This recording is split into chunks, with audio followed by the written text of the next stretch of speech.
beauty queen at Israeli fiancé nito natagpuan na.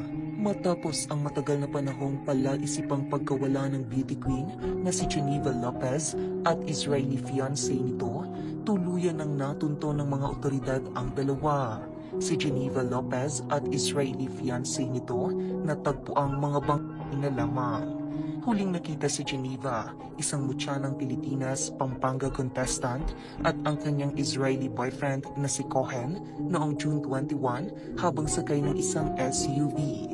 Naglakbay sila mula sa kanilang tirahan sa Angeles City, Pampanga patungo sa Tarlac upang tingnan ang lupang bibilhin. May kakatagpuin sila noon para sa lupang bibilhin sa nasabing probinsya. Natagpo ang sunog at abandonado ang kanilang sasakyan sa Barangay Cristo Rey sa Capas noong June 22. Isang malungkot na balita naman ang ibinahagi ni Governor Delta Pineda sa kanyang official Facebook account ngayong araw July 6, 2024 tungkol sa nawawalang mag-fiancé na si Geneva Lopez at Yitzhak Cohen. Ayon sa post ni Governor Delta, malungkot ko po na ibinabalita sa inyo na natagpuan na ang mga ng kabalin natin na si Geneva Lopez at ang kanyang kasintahan na si Yitzhak Cohen sa isang lugar sa Santa Lucia sa Capas, Tarlac pagkatapos silang mawala ng 2 linggo. Kinumpirma po ito ng pulis base sa kasuotan at gamit ng mga biktima. Ipagdasal po natin ang kanilang kaluluwa. Nakikiramay po ako sa mga pamilya.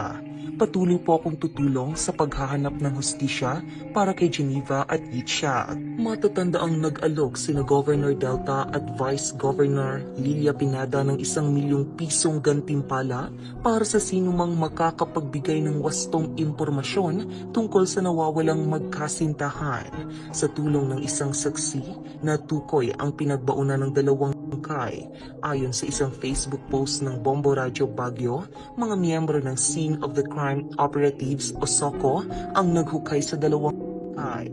Samantala, sa report ng GMANetwork.com noong July 4, sinabi ni Police Major General Leo Francisco, hepe ng Criminal Investigation and Detection Group o CIDG, na meron na silang 7 persons of interest sa pagkawala ng magkasintahan sa Tarlac. Kabilang sa mga ito ang opisyal na isang dating pulis na middleman ni Geneva sa bibilhing lupa.